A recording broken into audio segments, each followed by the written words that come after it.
നമസ്കാരം. കഴിഞ്ഞ ആഴ്ച മിക്ക മാർക്കറ്റുകളും നല്ല രീതിയിലുള്ള മൈനസിലാണ് ക്ലോസ് ചെയ്തത്. യുഎസ് മാർക്കറ്റ് വെള്ളിയാഴ്ച ക്ലോസ് ചെയ്തത്. ഡൗ ജോൺസ് 1%, S&P 500 1.5%, നാസ്ഡാക്ക് 2%-നും മുകളിലാണ് ക്ലോസ് ചെയ്തത്. ഇന്ത്യൻ മാർക്കറ്റും കൊറിയൻ മാർക്കറ്റുമാണ് ഒരല്പം വീഴ്ചയുടെ ആഘാതം കുറയുന്ന രീതിയിൽ ക്ലോസ് ചെയ്തത്. എങ്കിൽ പോലും എല്ലാ മാർക്കറ്റുകളും നെഗറ്റീവിൽ തന്നെയാണ് ക്ലോസ് ചെയ്തത്. നിഫ്റ്റി, ഓട്ടോ, മെറ്റൽ എന്ന് തുടങ്ങിയ സെക്ടറുകളൊക്കെ കഴിഞ്ഞ ആഴ്ച പോസിറ്റീവായിട്ട് നമ്മളുടെ ക്ലോസ് ചെയ്തു. യുദ്ധം തന്നെയാണ് പ്രധാനപ്പെട്ട റീസൺ. യുദ്ധം വീണ്ടും എസ്കലേറ്റ് ചെയ്യുന്നു എന്ന തരത്തിലുള്ള ന്യൂസുകളാണ് വരുന്നത്. അമേരിക്കൻ മിലിറ്ററി ആക്ഷൻ ഈ ഹോർമൂസ് കടലെടുക്ക് തുറക്കാനായിട്ട് ഇടപെടും, അവരുടെ കരസേന വരും എന്ന തരത്തിലുള്ള വാർത്തകളുണ്ട്. ഒരു 48 മണിക്കൂറിനുള്ളിൽ ഇത് തുറന്നു കൊടുക്കണം, ഹോർമൂസ് കടലെടുക്ക് തുറന്നു കൊടുക്കണം എന്ന രീതിയിൽ ട്രംപിന്റെ ഭാഗത്തുനിന്നൊരു കമന്റ് ഉണ്ട്.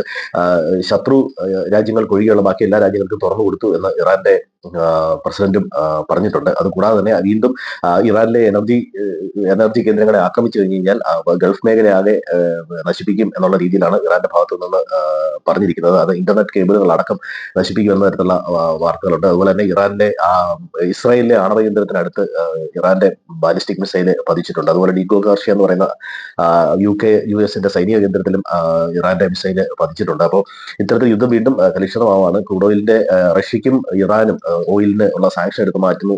അതേ തുടർന്നായിരിക്കും ഒരുപക്ഷെ ക്രൂഡ് ഓയിലിന്റെ പ്രൈസ് $106 താഴ്ന്നിട്ടുണ്ട്. ഇത്തരത്തിലുള്ള വാർത്തകളും പുറത്തു വരുന്നുണ്ട്. ഏതായാലും 48 മണിക്കൂറിനുള്ളിൽ അത് ഓപ്പൺ ചെയ്യണം എന്നാണ് പറഞ്ഞിരിക്കുന്നത്. ഇനി ഇന്ത്യൻ മാർക്കറ്റിനെ സംബന്ധിച്ചിടത്തോളം US-ഇറാൻ യുദ്ധം കയറ്റുമതിയെ ബാധിക്കും എന്ന രീതിയിൽ ഗോൾഡ്മാൻ സാക്സ് പറയുന്നുണ്ട്. അതുപോലെ തന്നെ ഇന്ത്യയിലെ പല ഷിപ്പുകളും മറ്റുള്ള ഗൾഫ് കൺട്രീസിലോട്ടും പോകാൻ കഴിയാതെ കിടക്കുകയാണ് എന്ന തരത്തിലുള്ള വാർത്തകളും ഒക്കെ വരുന്നുണ്ട്. അതുപോലെ തന്നെ യൂറിയ പ്ലാന്റിന്റെ കപ്പാസിറ്റി പകുതിയെ ഇപ്പോൾ പ്രവർത്തിപ്പിക്കാൻ കഴിയുന്നുള്ളൂ, കാരണം ഈ ഗ്യാസിന്റെ അവൈലബിലിറ്റിയുടെ ഒക്കെ പ്രശ്നം വരും. അത്തരത്തിലുള്ള വാർത്തകൾ ഒക്കെ വരുന്നുണ്ട്.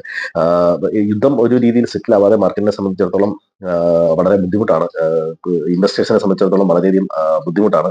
അതുപോലെ തന്നെ സ്കോട്ട് ബസന്റ് വീണ്ടും ഹോർമൂസ് കടലിടുക്കിലേക്ക് മിലിറ്ററി ആക്ഷൻ, അത്തരത്തിലുള്ള വാർത്തകളും വരുന്നുണ്ട്. മറ്റൊന്ന്, ഈ HDFC ഇന്ത്യൻ മാർക്കറ്റിനെ പറ്റി കൂടുതൽ നോക്കുന്ന HDFC ബാങ്കിന്റെ 3 സീനിയർ എക്സിക്യൂട്ടീവിനെ പുറത്താക്കിയിട്ടുണ്ട് ബോണ്ട് സ്കാൻഡലുമായിട്ട് ബന്ധപ്പെടുത്തി. അതുപോലെ തന്നെ ഇന്ത്യ എയർ ഫെയർ വിത്ഡ്രോ ചെയ്തിട്ടുണ്ട്. അത് എയർലൈൻ സ്റ്റോക്കുകളെ ഒന്ന് ശ്രദ്ധിക്കുന്നത് നന്നായിരിക്കും.